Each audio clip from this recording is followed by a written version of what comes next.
Welcome back to the Will Is podcast. Once again, I told you we were gonna get down with you real live, and we back with AE on this Friday night. Let me get this video straight on. Let's see how that thing cooking. You know. Anyway,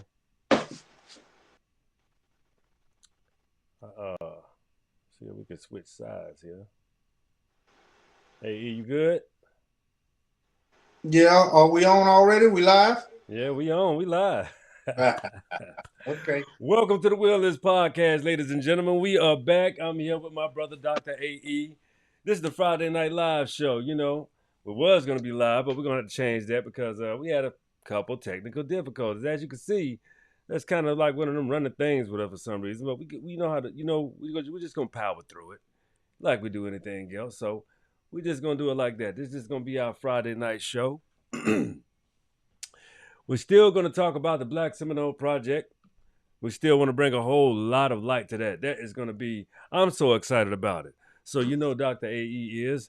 So, the thing is, we're going to kind of have to freestyle a little bit from a perspective of how we're going to keep you entertained and understand how this whole thing came to be. Now, the pieces that I've seen of the documentary, it's amazing. We're talking real people.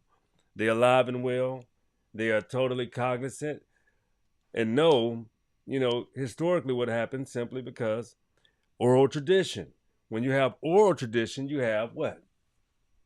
The stories of your ancestors, the people that make things matter.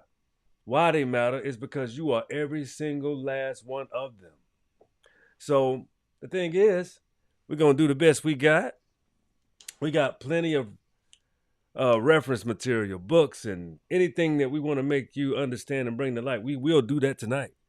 So anyway, Dr. AE, yeah, we still gonna keep it. We're gonna keep it G. We still gonna talk about the Florida Seminoles and how they came to be. When you got everybody that came from the southeast, pretty much. When you got the dominant society as we know today, when they kept pushing and imposing and basically pushing by way of just flooding America with people, flooding America, changing the whole trajectory of America. So, but Florida, Seminoles, the last stand, the particular breed of species in the human lexicon that was some of the greatest warriors, and we are still alive and well, and we exist today.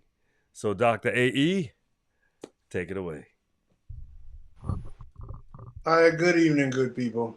Um, I'm trying to see if I can work this out. What I wanted to do was talk to you about the Black Seminole Project. And I'm inviting you, if you can and you're out there, go to blackseminoleproject.com.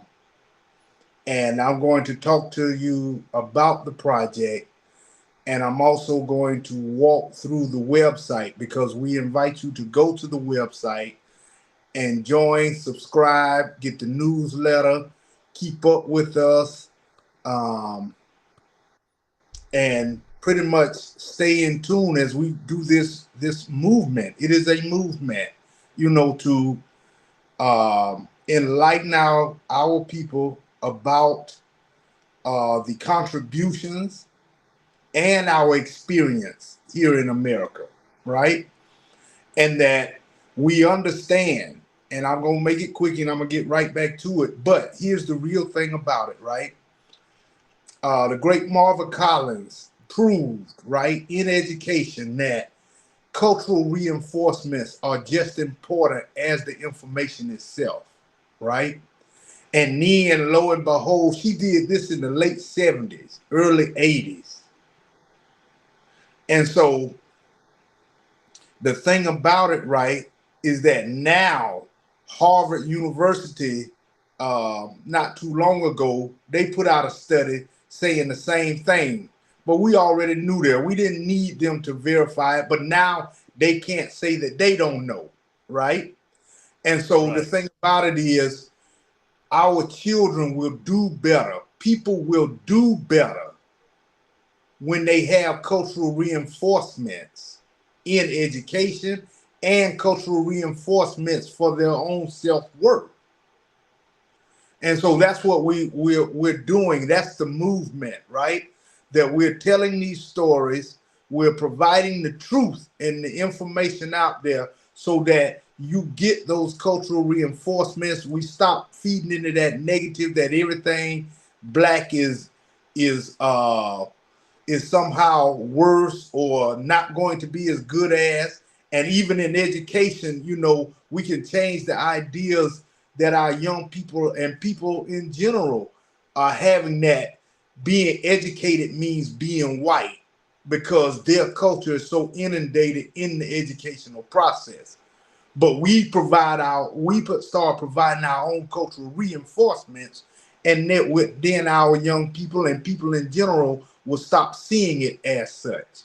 So the Black Seminole Project is one of those ways, right? And I'm just going to read it to you, and I hope you will follow along with me on the website. The Black Seminole Project is both a hybrid documentary and a full feature-length film dedicated to the Black Seminoles. The documentary will include an overview of Black Seminole history and culture. It will also examine the current state of the Black Seminole Nation from a regional approach, primarily through oral histories and interviews. Now, the purpose is to provide insight into the history and current situation of the Black Seminoles. Now, the film is based upon my book, Florida's Negro War, and it provides a historical account of the Black Seminole involvement and leadership during the Second Seminole War. The Second Seminole War, which has also historically been called a Negro War. And it is the largest and most successful slave rebellion in the United States. And it starts with the beginning, as it also being the first underground railroad. Starting to break up a little bit. You're starting to do that little breakup thing. You're coming in a little choppy. It develops from the first underground railroad. Am I sounding better? Come back in. Go out and come back in. And go out and come back in. AE. All right. It's doing that staticky thing again.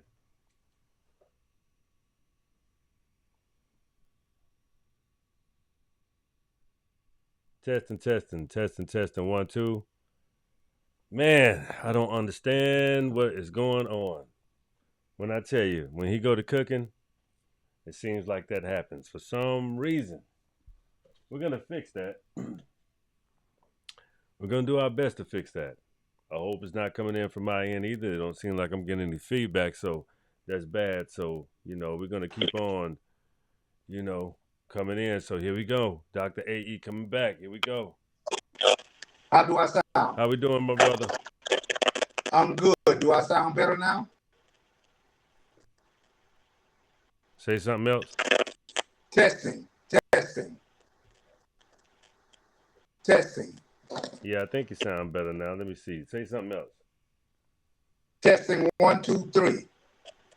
Testing 1, That's 2. still kind of. I Okay. don't know if it's me or you. Hold on. Let me try this. Let me try this. Let me try something. Let me try something myself. All right, AE, how about now? Talk now. Testing 1, 2, 3. Let me go to my base.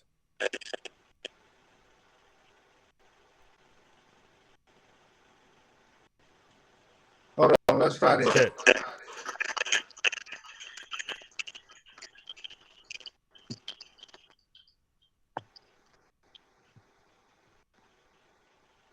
Testing. AE, talk now.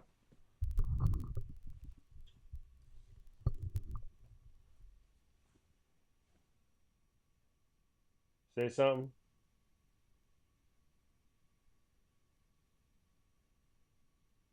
I can't hear you. Let's see.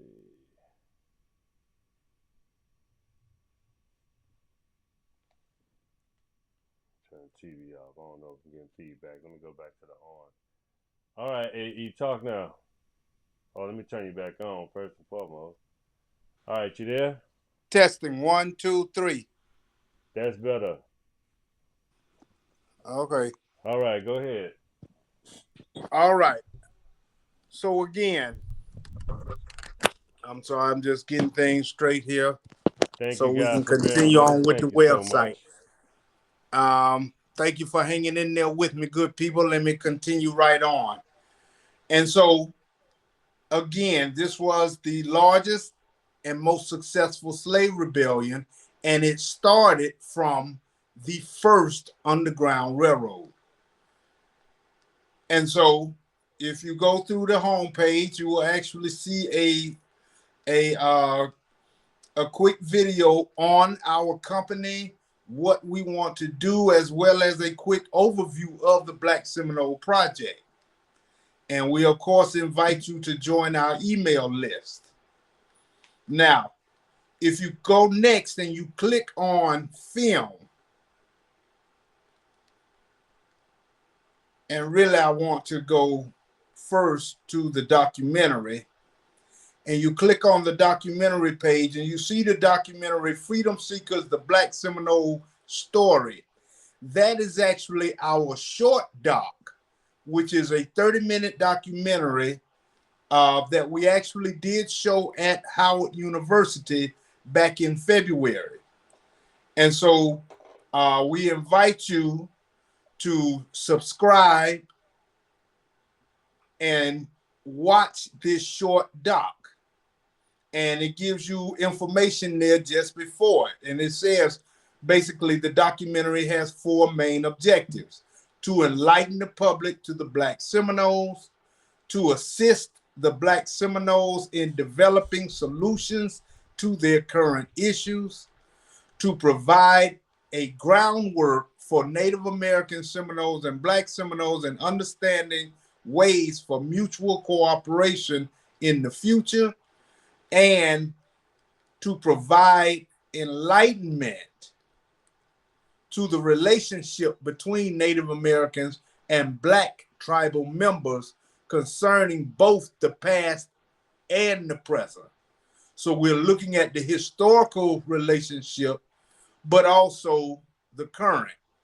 And I do want to just show you a quick there looking at it as we look at the 4 major regions, which is Florida, Bahamas, Oklahoma, Texas, and Mexico.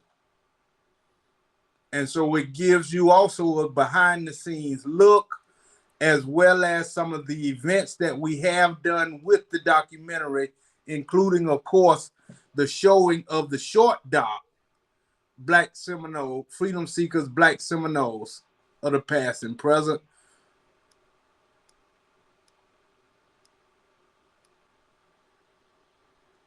And you will, of course, see there, you see a quick video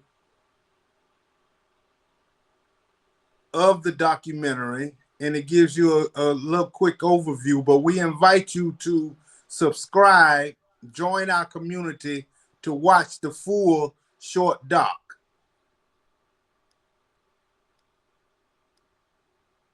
And this is where you, of course, could support us. You got to reverse it. See if you can reverse your Oh, your I view got on your the camera. screen. Oh, the whole time. Brother, why you ain't Yeah. get See if you can flip it. Nah, it's still the same. Okay. Well, hopefully people will go to it. Let's see if I Just can spell just it out simply. for him, I will. Huh? Just spell it out for him. Yeah. So Go to the Black basically, Seminole Project. You know what I'm saying? yeah, Just, go to the blackseminoleproject.com. On the documentary, page, you can see how to make a one-time donation. You can see the full 30-minute doc and support us as well as join this movement as we tell these positive stories. And so then the film, if you click on, you go to the film page, which is Ghost in the Grass. Now, Ghost in the Grass again is the full feature-length film based on the book Florida's Negro War. And so we basically are looking at the Second Seminole War from the Black perspective. And that all stemmed from the actual work and research. And I have to tell you all this quickly. When I was initially doing the research and writing, getting ready to do the proposal, and I did the proposal for this research, right? They asked me what did I think, or what would I uncover that hasn't already been written about the Second Seminole War, right? Because there were several books and articles on the military and their movements and everything. There's even a book on the Alabama volunteers, the Tennessee volunteers during the war. And so I told them probably nothing. And so they sat up and they were like, well, why are you doing this research? And I said exactly that. We have all of this information given from everybody's perspective except the Black Seminoles, even though this was called a Negro War. And we know at 3 distinct times during the war, they were the primary objective. Yet no one has looked at this war from their perspective. And so they said, by all means, go ahead. And so we go from that point, writing the dissertation, to the book, and now to the film in the form of edutainment, right? So the masses can see this powerful story of unity. They can see this powerful story of the fight against enslavement, a true fight for freedom, and they can fully understand what our contributions have been to this country and our experiences in this country, particularly dealing with this period of time. And so, again, I invite you all to go to the website. We have location shots that just giving you all types of inside information, all of that good stuff. And you can go to our support page and see how you can even join. You can get on the email list, get updates. You can get behind the scenes as we prepare to look at the Black Seminoles in the Bahamas for the documentary, as well as continue to do some things to lay the finishing touches or the ending of the research and development phase for the movie, but also how to get and start at the beginning, which is getting the book. And I do invite you, and I know it may be a shameless plug, but this is an important book. This is an important chapter of not only Black history, but American history that has not been told. It has not been given the proper attention. So please get the book, read it, go to the website, join it, subscribe to the email list, get in the discussions. Let's talk. Let's talk about other stories that need to be told so that in the near future, those stories can be part of this edutainment process as well. So again, please go to the website, blackseminoleproject.com. Well, thank you so much, Dr. AE. That was a great, a great description. a great briefing on what's coming real soon. I'm very excited about it, ladies and gentlemen. I'm extremely excited about it. But I want to also share with you a couple of books, that Dr. A he can expound on if he would like as well. But since he's here, you hear me pretty good, Dr. A? We good? Yes, sir. Oh, okay, okay. So I want y'all to understand about these people right here. I cannot see that. Can you read it to me? The Maya. You said the Mayans. The Maya, Maya, Maya. Oh, okay, Maya. Yes. Yeah. So the Maya are connected to who? The originals, the Olmecs, as well as the Aztecs. You know, the Maya, very pivotal part of American history. North American as well. Where do you think the people went to? Who do you think those people came from? Are they originals here? Of course they are. Did they have relationships globally? What I'm trying to explain is America has such a deep rooted history. Got a couple of books in the mail today as well. Volume America is the True Old World. Moo Discovery as well as America is the True Old World Volume 2, The Promised Land. Why does everybody have such a hankering for this country? Okay? So you've read the indigenous to here, as Harriet Beecher Stowe describes in The Great Dismal Swamps. Dread, a tale of the Great Dismal Swamps. It's a complete volume, 1 and 2. Wonderful stories, real true stories of how to survive, how to be an extremely creative, undefeated person of resources simply because you know the land, you know nature, you know agriculture. Why does everybody want America and its people? Because of the education, because of the cultivation, because of the proper civilization that the whole world knew of. What else we got? You see this?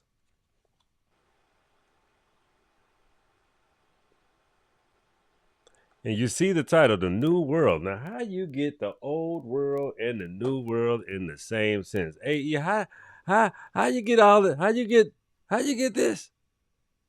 Easy. It was new to them. And everything else, they would like to believe that if they're the first ones, then nothing happened prior to them, right? And this is what we are consistently having to deal with, right? We are consistently having to fight this idea, right, that things don't exist until they put their stamp on it or they recognize it. And it's sad, right? I was in a TikTok room, and this brother was going at me, and we were going back and forth because he kept giving out a year, right? And we were actually talking about the Black Seminoles, and he kept giving out the year 1765. I mean, 176, late 1700s, he kept saying.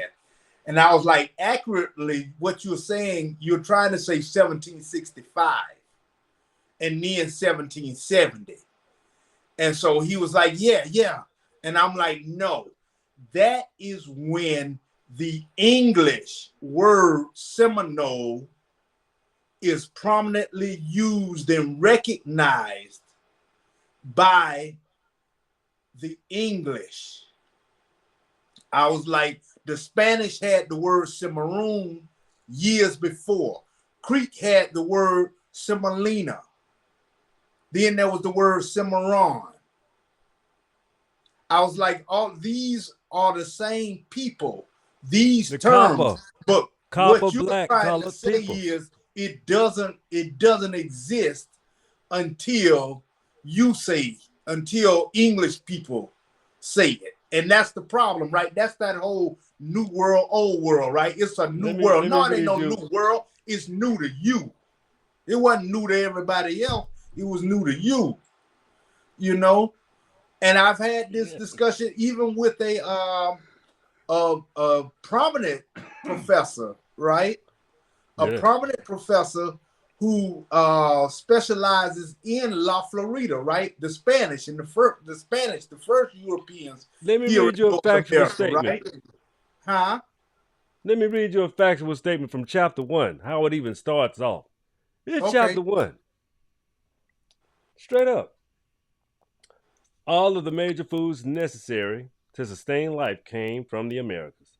The Americas, North, South, and Central America, are the true old world because of all the major foods needed to sustain life came from the Americas and were later taken to Africa and Asia. Foods like squash, tomatoes, corn, potatoes, beans, wheat, yams, wild rice, which are modified to create modern white rice. Peanuts and 90% of all of your fruits and vegetables come from the Americas. That's a fact. Now we do know the one, and I noticed they didn't say it.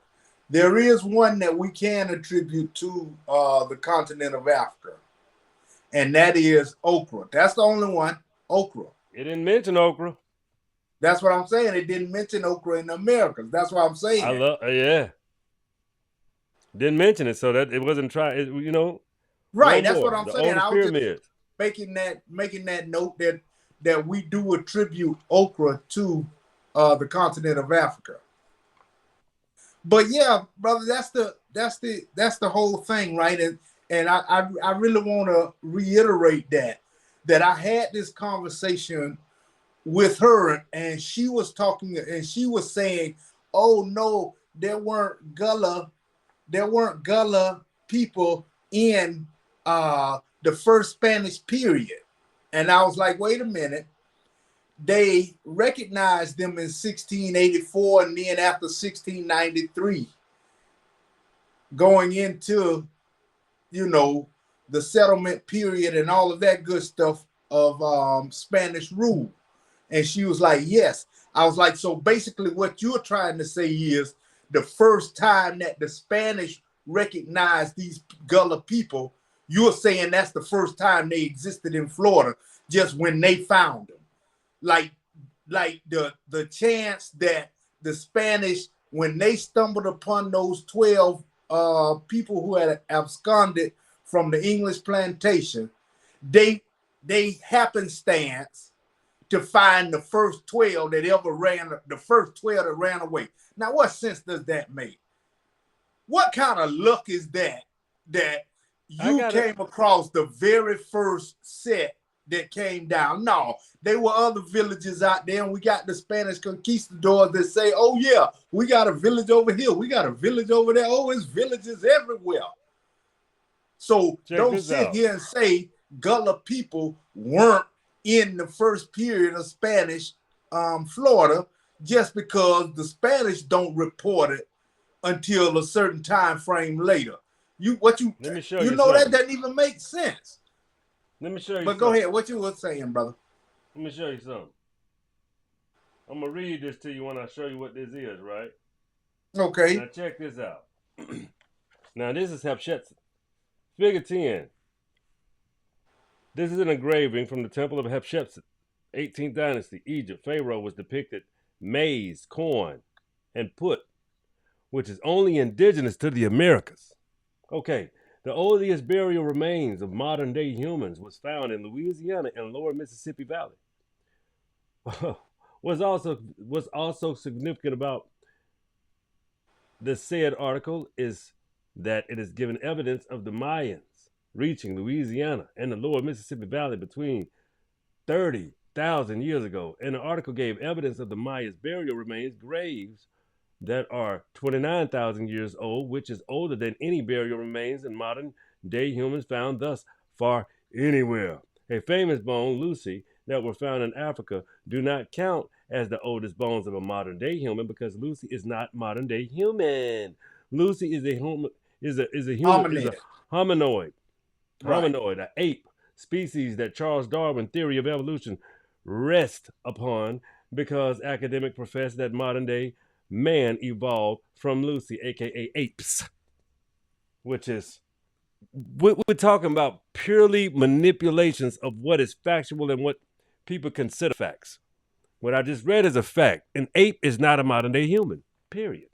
Well, right. They were saying hominids were the two-footed primates, right? And then they wanted to attribute that to apes. And so Lucy then became this closely related species to ape. And then some even refer to her as ape. But um, as more and more evidence comes out, we have to question. It's just the thing about it is, and this is what I continue to say, brother, right? If we just continue to put out bits and pieces, it gives them chances to attack it, right? And it gives them chances to poke holes in it. And so we have to take the approach, right, that other brothers have in the past, which is stay quiet, go to the drawing board, put all of those pieces, though all of those pieces of evidence and all of those different books, right? And as well as primary documents, right? Put the whole story together and then present it so they cannot poke holes in it, and it has to be an undeniable fact. The same way Checker Answer Joke proved with the melanocytis test that black people have the largest DNA pool. You see? So they undeniably have to accept the fact that all humans came from black people. And so we need to take that same approach when we tell these different stories, right? That we have to put all of that research together, and we don't just put little pieces out there. We put this anthology piece together, right? And in that anthology piece, they can't poke these holes in it. Because there was it always reminded me, right? Everything has been shifted off of the timeline because of this archaeologist, right? About 15 years ago, 15, 18 years ago, right? And a geologist got with an archaeologist, right? And the geologist studied the Great Sphinx, right, in Egypt. And when they studied the Great Sphinx, he looked at the sand markings and the time markings from that, and he was able to make another clear time frame on the Sphinx. And that time frame was basically predates even the Sphinx about 10,000 years. So the reason that he was on this documentary, and this documentary is so hard to find, right, is because it completely blows that idea that Mesopotamia was the cradle of civilization. See, it blows that idea and that concept completely out of the water. So it's very hard to find that documentary where that geologist proved that the Sphinx was about 10,000 years older than what the Academy and what we put out in books and tell people. Got a chapter 2. I want to start with chapter 2. I want to let you expound on this one too, because these are not WIP moments. These are really good plugs that you're doing a good job of. Always doing an excellent job of expounding. So I got one more, because We doing great, but we just got to give them enough because we got to keep going. We got another. I think we got one more show to do to end this 4-part series like we do. One more show, then we're gonna go back to our Thursdays. But we just have to. Sometimes we just got to get information out. Sometimes we gotta let's go a little further with it. You know what I mean? Oh yeah. So check it out. Here we go. Chapter 2. India Superior was in North America. Mu discovered the Americas is Mu, the motherland, civilized from the Indian Superior, which was in North America. See figures 16 and 17. All life and civilization came from the utmost region in India Superior, which is the Arctic North Pole, aka Mount Mira, Miri, Mari, Goddess, Anu, aka Mu, which is the mythical Garden of Eden. See in figures 18. Hyperborea, figures 19. It is in the mythical that we have the truth. Greek proverb, Genesis, King James Version Bible, 2:10 through 14. This 4 rivers associated with the Garden of Eden.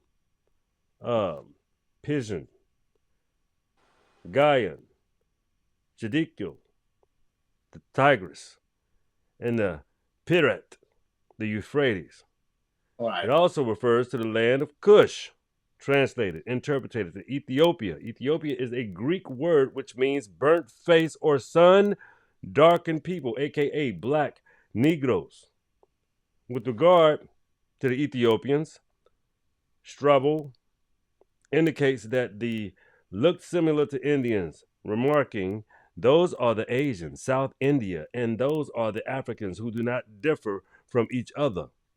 Turner, Sharon, in the sacred history of the world, as displayed in the creation and subsequent events in the deluge, attempted to be philosophically considered in a series of letters on a sun, volume 2, Longman, page 480 through 482, revealed 20 January 2015.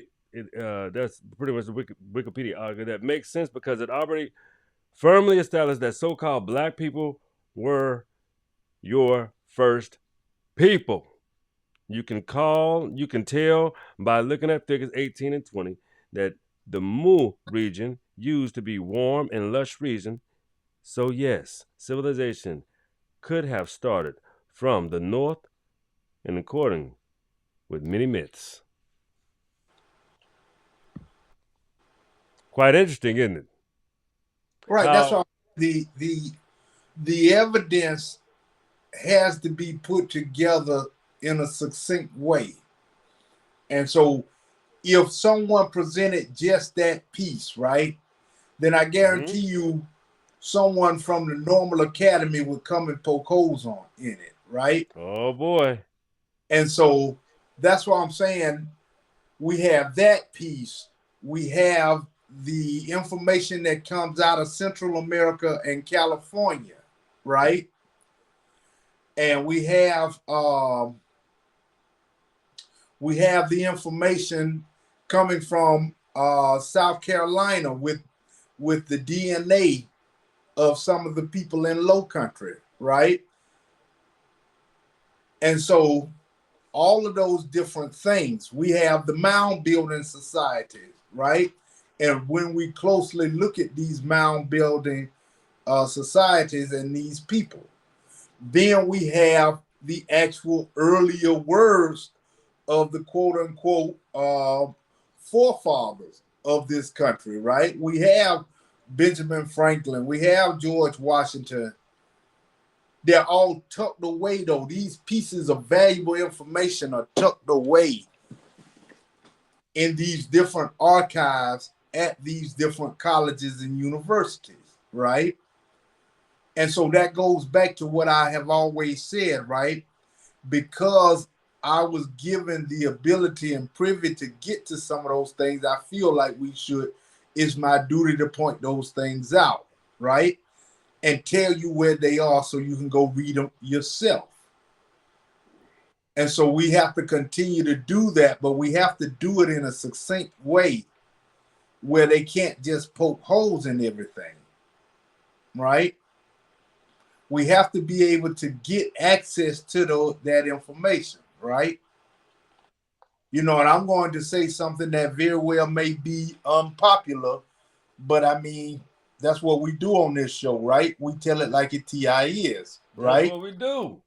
And so there's a reason why the Vatican has one of the, if not the largest archives in Repository by like 6 miles. right, an archive and repository, because they are holding all of this information and these truths about the world. And the problem is it gives them control over the entire world history narrative. Let me Right? read this, brother, because I got to get them with this one right here. Okay. You got me? What I just showed you is what I also have shared in a book that I have. Also, it's called In Plain Sight. See, a lot of things, that's the trick. That's the spitting in your face. That's the playing in your face game. It's in plain sight. If you knew more about, or if people understood just simply who you are, specifically. Check this out. You always want to associate Anubis with ancient Kemet, right? Or ancient Egypt. Well, this is Kemet. This is, we're in it. Check it out. The ancient Egyptian god Anubis is from the Americas. The ancient Egyptian god Anubis is from the Americas because you can clearly see Anubis is patterned after Azolix, the popular Mexican dog. That dog is indigenous here, not Africa, nowhere else. Here, that's Anubis. That's the dog. That's the one that led Heru, and Nephthys, and led them out of the darkness. He was the one with the king's sight, the protector. In the whole story, when I said Nephthys, Anubis, Heru had to escape with the battered Asar. She put him back together, the 14 pieces. Got the gold phallus. All that happened here. That's why the East called that. See, America is the true East when you flip the world upside down. That's the true East. Because then you'll see that's why they call it God country here. Why they don't allow us certain places, because they know. Well, now we're starting to wake up and know who we are. And it's just think about this as well. Okay? A native dog to the Americas, that's what that dog is. It's called I'm trying to think of the name. It's a short name for him. It's called the Zolix. It's a name. It's a way to say it. And I know the popular people that own them. I was gonna actually get one of those before I got before I got Jeep the poodle. I was gonna get one of those, but they get big, and I still might get one. But that's one of my it's just a thing. So check it out. Another one. Dr. Dixon. Where's my I'm looking at for the Ramesses III, father of ancient America. Or even we got here we go. And we also got this right here, Doc. Read it to me, please. The story of Mexico, Cortez and the Spanish conquest. Just what you were speaking on. Mm-hmm. Okay, this is the story of Mexico.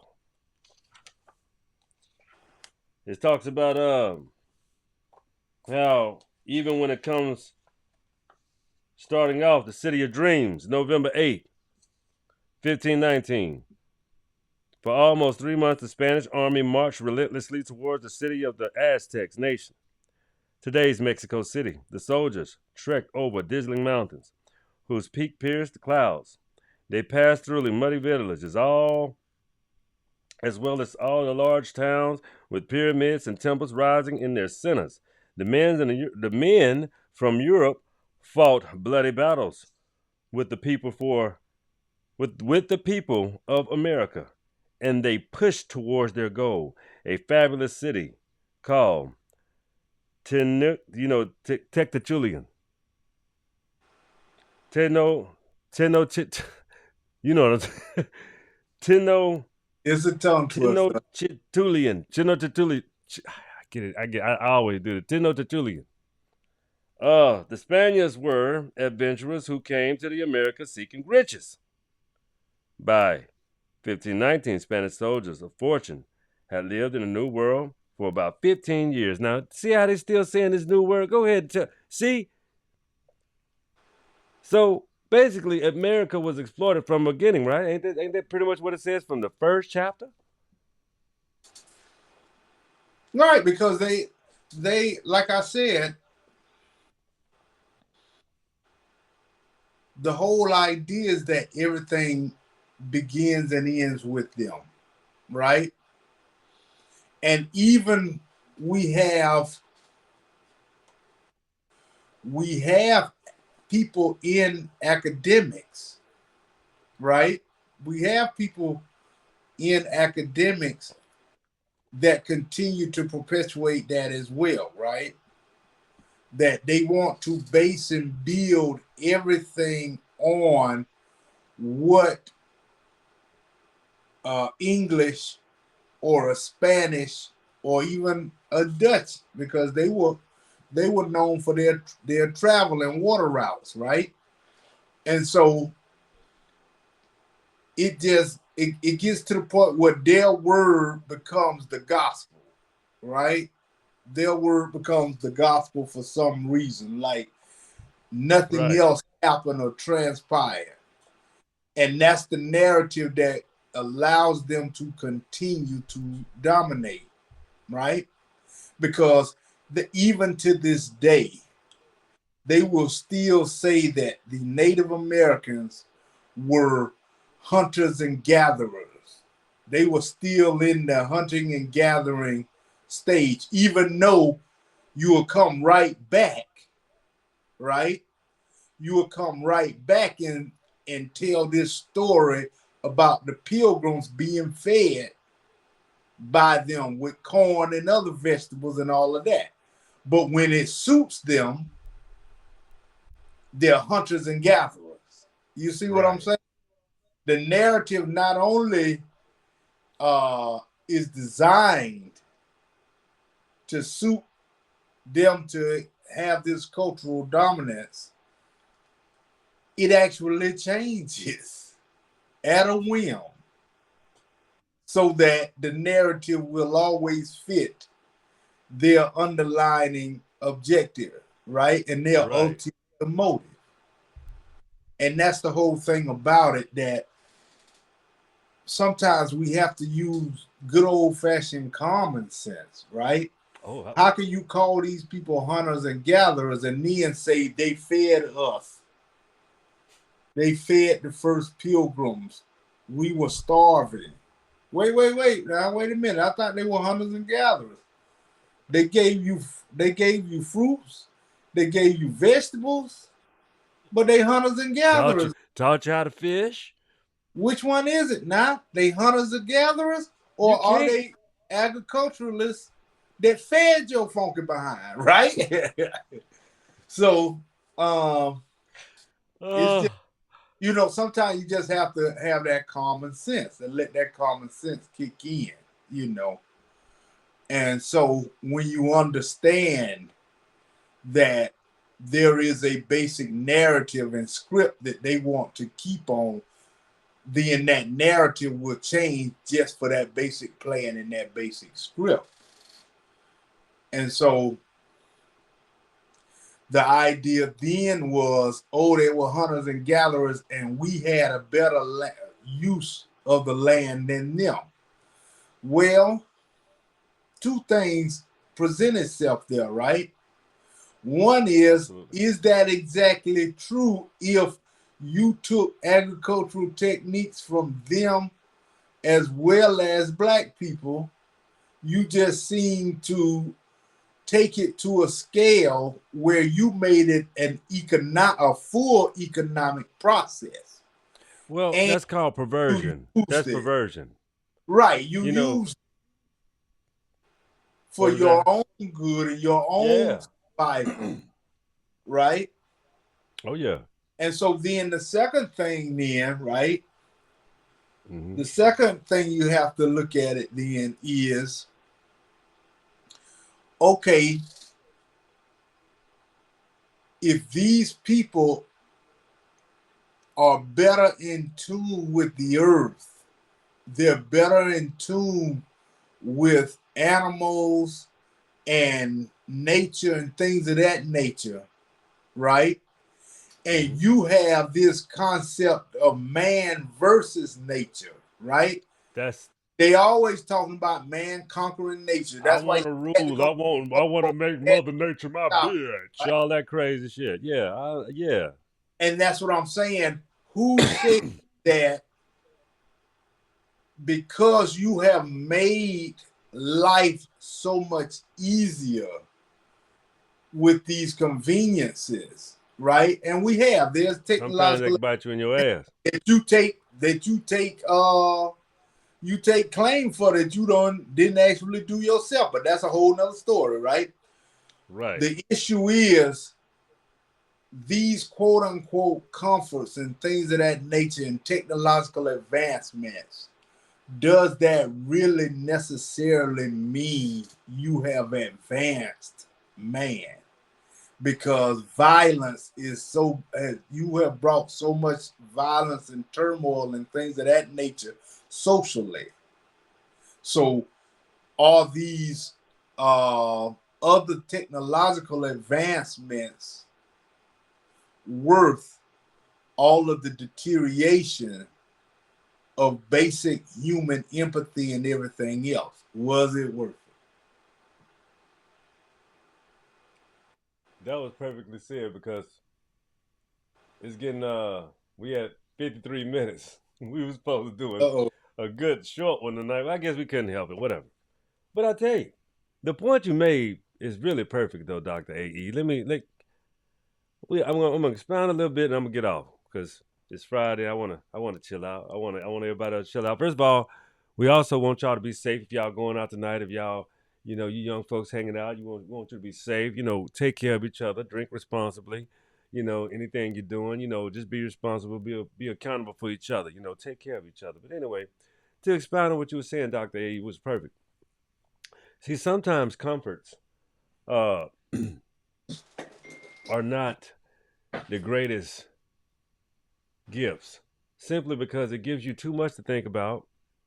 You start to fight about the simplest things because you're too full. You don't require to do work that's pivotal to no one else. You become greedy. You're a self-consumer, as Dr. A.E. pointed out in previous shows.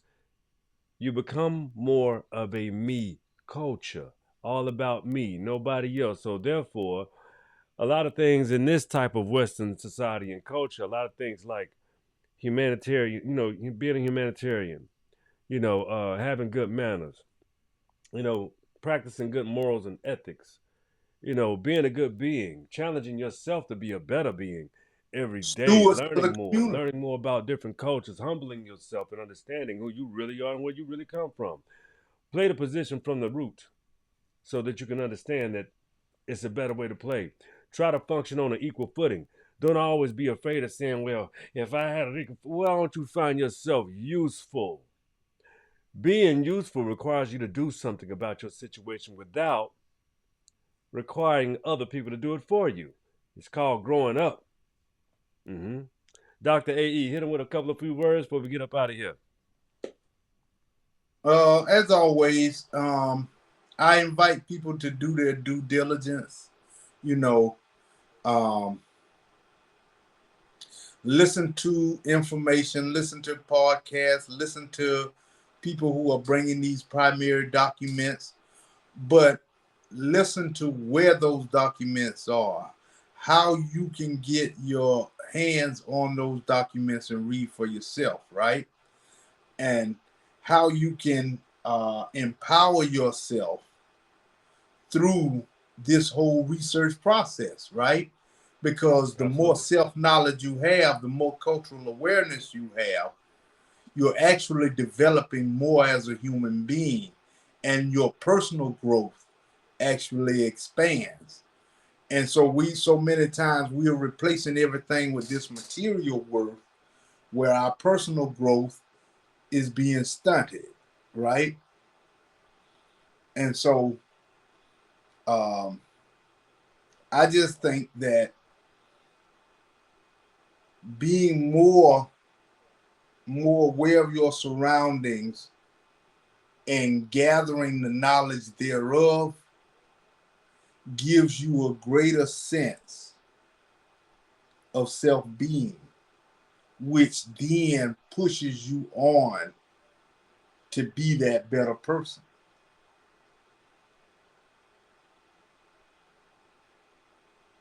Wonderfully said, great sir. Well, listen, y'all. That's the great words from the wise, the great wise, and our intellectual steward of the show, the alumni Dr. AE. So check it out. I'll leave you with this. Base yourself from a center. Root yourself in truth. That's how you get the best will out of you. But check it out. That's the show for tonight, ladies and gentlemen. Y'all know this is my favorite part. Y'all know this. Say it with me. Come on. I know you want to. But anyway, come on. The will is yours. We'll check you out this weekend. Peace. All right. One love, Always bro. great with you, brother.